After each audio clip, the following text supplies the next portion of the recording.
Have you ever felt like you want to live 10 different lives at once? Like one version of you wants to travel the world, another wants a calm, stable life, another wants to build something big, and another just wants peace, and somehow, all of them feel equally real. So yeah, you sit there trying to choose the right path, the one that won't lead to regret, the one that makes everything make sense, but instead of moving forward, you pause. You overthink. You go in circles. And in the end, nothing really changes. And that's the part that's frustrating, because it doesn't feel like you're doing nothing, you're thinking so much. But okay, listen, thinking isn't the same as choosing. So there's this idea from the bell jar that explains this perfectly. Your life is like a tree, and on every branch, there's a figure. Each fig is a different future, a different version of you. One is success, one is love, one is freedom, one is adventure, one is recognition, and yeah, you're sitting there, looking at all of them, wanting every single one. And that's where it gets complicated. Because choosing one doesn't just mean gaining something, it also means letting other things go. So instead, you wait. You tell yourself you'll decide later, when you feel more ready, more sure, more certain. But alright, here's the truth, while you're waiting, life doesn't pause. Time keeps moving. And slowly, those options you were trying so hard to protect start to fade. Not because you weren't capable of reaching them, but because you stayed stuck for too long. And yeah, that sounds a little harsh, but it's also where things start to click. Because the problem isn't that you don't have options. It's that you're trying to avoid loss completely. And that's just not how life works. Every path comes with a trade-off. If you choose freedom, you might lose stability. If you choose stability, you might lose flexibility. If you choose ambition, you might lose peace for a while. So therefore, the goal isn't to find the perfect path with no downsides. It's to choose a path where the trade-offs actually feel worth it to you. So yeah, instead of asking, what's the perfect life for me, ask something better, what am I willing to commit to right now? And notice the difference. That question doesn't pressure you to figure out your entire future. It just brings you back to the present. Because okay, you don't need to have everything figured out to start moving. You don't need clarity first. You don't need certainty first. What you actually need is movement. Even small movement. Because clarity doesn't come from sitting and thinking about your life over and over again. It comes from stepping into something and experiencing it for real. So listen, instead of forcing one big decision, there's this idea from designing your life that makes this whole thing feel way less overwhelming. Instead of choosing one life, you design a few. You imagine different versions of your future, one where you stay on your current path, one where you try something different, and one where you stop thinking about expectations and just go for what you actually want. And no, you're not committing to any of them yet. You're just exploring. You're just getting honest about what each version would actually feel like to live. And this part is important. You're not asking which one sounds the best. You're asking which one feels the most real to you. Because sometimes the life that looks the most impressive is the one that feels the most empty when you imagine living it. And yeah, once you start looking at it this way, something shifts. You stop chasing what looks good, and you start paying attention to what actually fits. And therefore, instead of sitting there trying to figure out your entire life in your head, you start asking a much simpler question: what can I try next? Not forever, not perfectly, just next. Because that question moves you forward. It takes you out of overthinking and into action. And yeah, the moment you do that, everything starts to feel a little clearer, a little lighter, and honestly, a lot more real. And yeah, once you start asking, what can I try next, instead of what should I do with my life, everything begins to shift a little. Not dramatically, not overnight, but enough to get you moving. And okay, this is where most people still get stuck. Because even if you take a small step, there's always that voice in the back of your mind going, but what if this isn't the right thing?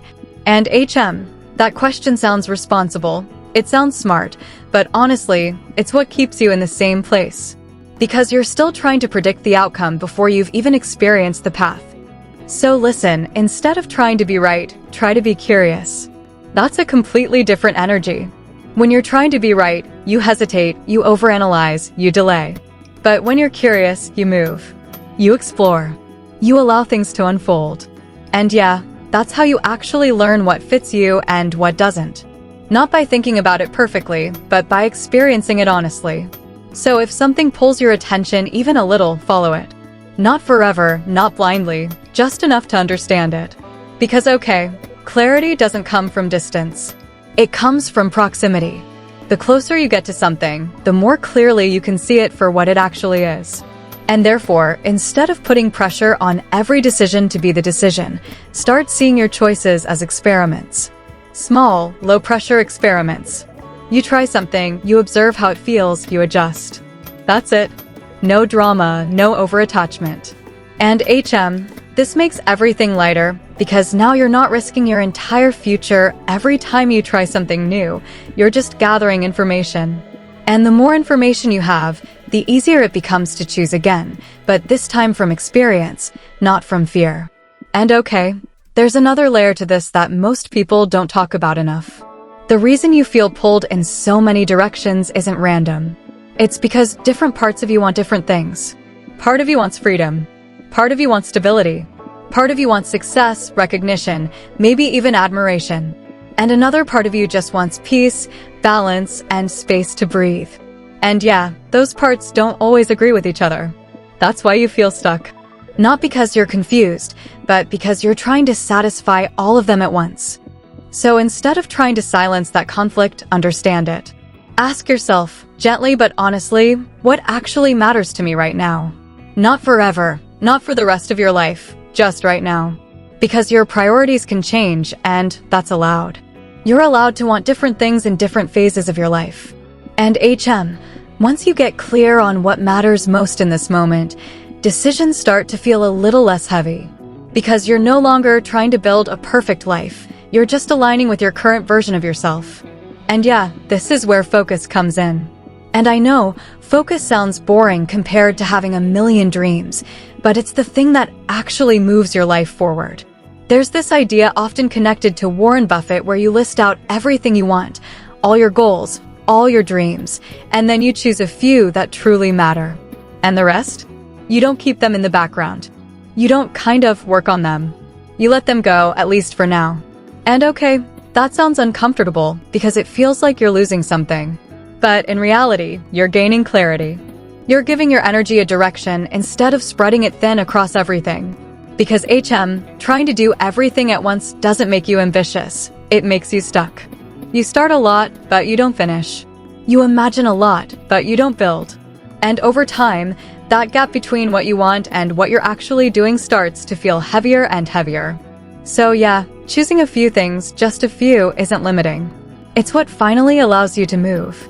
And therefore, at some point, you have to make a decision. Not a perfect one, not a forever one, just a real one. You pick a path, and you give it your time, your energy, your attention. And this part is important.